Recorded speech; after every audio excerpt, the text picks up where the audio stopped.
Assalamualaikum warahmatullahi wabarakatuh. Selamat dan bahagia. Perkenalkan, nama saya Erisa Rizky Rimawati dengan nomor induk mahasiswa 2019 008115. Saya mahasiswi dari Prodi Manajemen Fakultas Ekonomi dari Universitas Sarjana Wiyata Taman Siswa. Video ini saya buat guna untuk memenuhi mata kuliah Manajemen Perubahan. Di sini saya akan menyampaikan tentang manajemen perubahan pada perusahaan. Pengertian dari manajemen perubahan.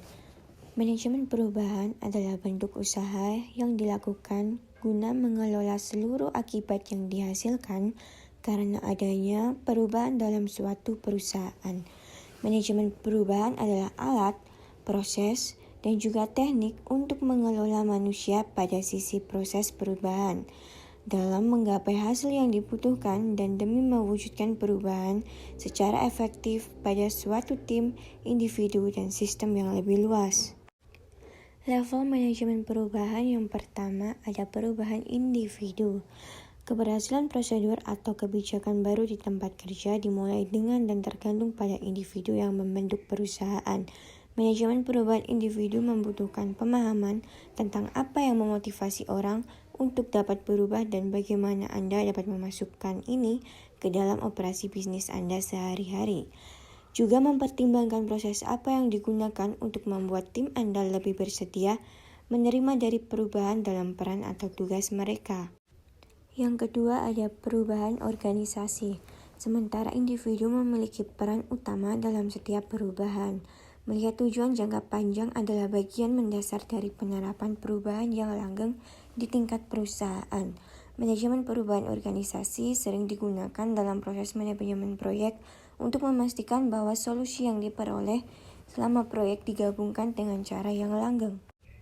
Dan yang terakhir, perubahan perusahaan. Tingkat manajemen perubahan ini merestrukturisasi setiap aspek organisasi. Ini mempengaruhi kepemimpinan, proyek, prosedur, peran, proses, dan struktur organisasi. Jika Anda merencanakan program perubahan perusahaan, Anda memerlukan semua tingkat organisasi Anda untuk menerima perubahan tersebut. Ini akan memungkinkan lebih banyak fleksibilitas untuk membuat organisasi baru yang dioptimalkan untuk mencapai tujuan perusahaan Anda. Selanjutnya, pendekatan manajemen perubahan. Perusahaan bisa memilih salah satu dari 4 pendekatan manajemen perubahan. Yang pertama, rasional empiris.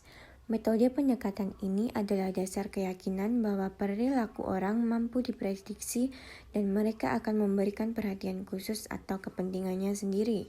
Yang artinya, pendekatan ini meyakini bahwa seluruh target perubahan akan terselimuti oleh beragam mitos, ketidaktahuan, kebenaran semu, walaupun tetap memelihara rasionalitasnya. Seluruh target perubahan tersebut akan mengikuti diri mereka sendiri jika itu dikatakan pada mereka, dan seringkali mereka tidak memahami apa yang terbaik untuk mereka. Normatis teredukatif. Pendekatan ini akan lebih fokus pada bagaimana seorang manajer perubahan mampu memberikan pengaruh atau bertingkah laku dengan berbagai cara tertentu, agar selanjutnya para anggota manajer mampu melakukan perubahan. Pada dasarnya manusia akan berubah saat ada suatu perusahaan tersendiri bahwa perubahan adalah demi kepentingan yang terbaik. Kekuasaan coercive. Pendekatan ini akan memaksa pihak manajemen perubahan untuk melakukan caranya secara semena-mena oleh sebagian pihak, secara naif oleh sebagian yang lain, dan sering menjadi bentuk standar dalam manajemen perubahan. Lingkungan adaptif. Konsep pendekatan yang digunakan dalam manajemen ini adalah bahwa walaupun mereka berubah berdasarkan insting, namun mereka berusaha menghindari segala bentuk kerugian. Jadi mereka mempunyai kemampuan dalam beradaptasi dengan berbagai kondisi dan situasi yang baru.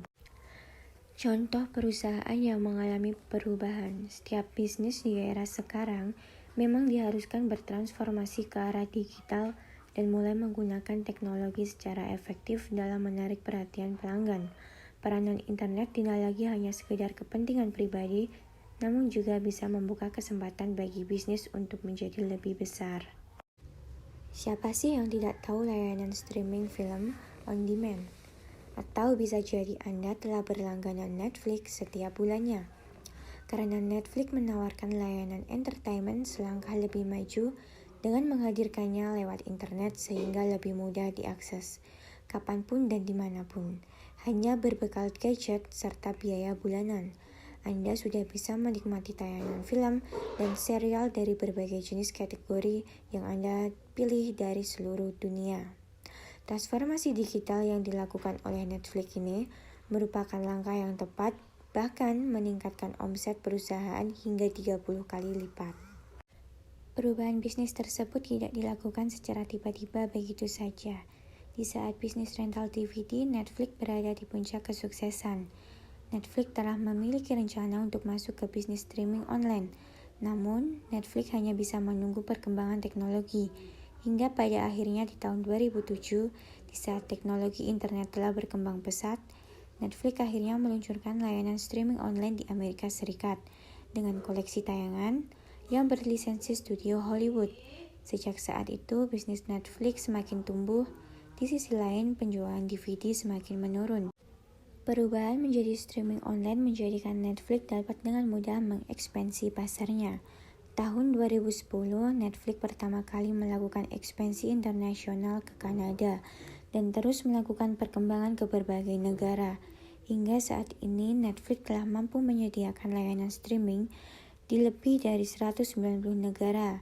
Hingga saat ini, Netflix terus melakukan pengembangannya. Sekian video penjelasan dari saya, kurang lebihnya mohon maaf. Wassalamualaikum warahmatullahi wabarakatuh. Terima kasih.